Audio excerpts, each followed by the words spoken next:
Welcome everyone, I'm Jordan Sharp. We're continuing our future odds coverage of all 32 teams in the NFL, as well as the divisions that they're in. And we're going to start this Division 1 off with the AFC West, where there looks to be once again a clear division leader coming into training camp and OTAs. And that clear division leader is of course the Denver Broncos, who also happens to be the AFC favorite to get to the Super Bowl. The Broncos come in at plus 650 to win the Super Bowl, one of the highest favorite teams in the NFL this season to win the award, as well as plus 275 to win the AFC. A lot of hype around this team last season, obviously. A lot of people picking them to go all the way last season, but they fell short to the eventual Super Bowl champion Baltimore Ravens. And now I see them coming in pretty adequately priced as to win the Super Bowl. They should definitely be a top 3 team to win the Super Bowl this season, which they are in the odds.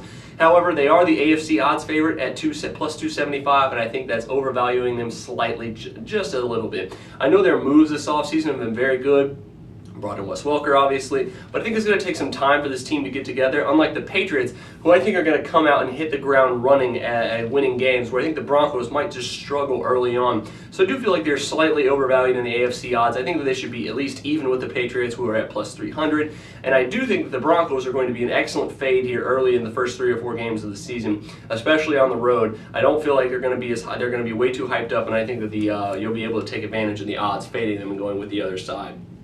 Second team, of course, is the San Diego Chargers, coming in at plus 4,000 to win the Super Bowl and plus 1,800 to win the AFC. Now, the Chargers have had a pretty good offseason. They've been trying to retool around a new head coach. They drafted Manti Te'o, which hopefully will work out for them. I don't know if it will. But they've been doing solid things to try to make this team a better team. They used to be a perennial playoff team. Now they've slumped back into being a pretty bad team out west. They're trying to make a comeback, and I think they're doing a pretty good job. They're traditionally an overvalued team, and I think once again they're overvalued in both the Super Bowl and the AFC odds. Super Bowl obviously at 40 to 1 isn't that bad, but I do think 18 to 1 to win the AFC is overvaluing this team just slightly. They're going to have a lot of time for things to come together. I'm not quite sold on their offense, although they have been improving that defense a little bit, so I think their defense will be a little bit better this season, but I do still think they're overvalued slightly. I would put them nowhere south of 20 to 1, if not higher, maybe 25 to 1 to win the AFC. I don't see them. I think 18 to 1 is way overvalued, and I think it might be an indication of how overvalued they'll be once the season rolls around.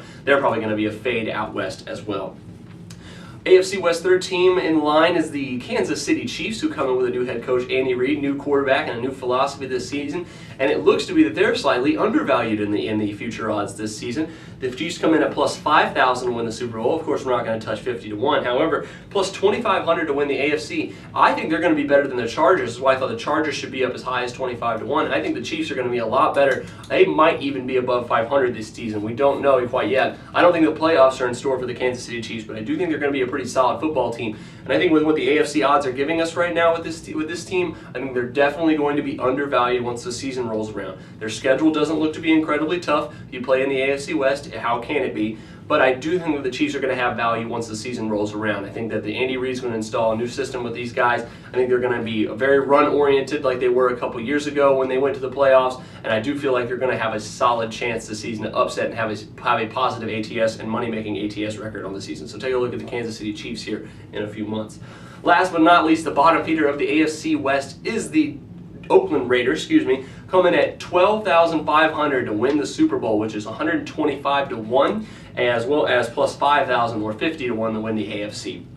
Now, as well as the top 2 teams in this division, I think the Raiders are coming in slightly overvalued like they most of the time are during this time of the season. The Raiders could possibly be the worst team in football this season. I know their AFC counterpart, the Jaguars, are going to have something to say about that, but at least they're going in the right direction, hiring a new head coach who's defensive-oriented and stacking up that defense in the AFC South. And on the AFC West, the Raiders really haven't been doing much this offseason. They didn't have that many good draft picks, I don't think.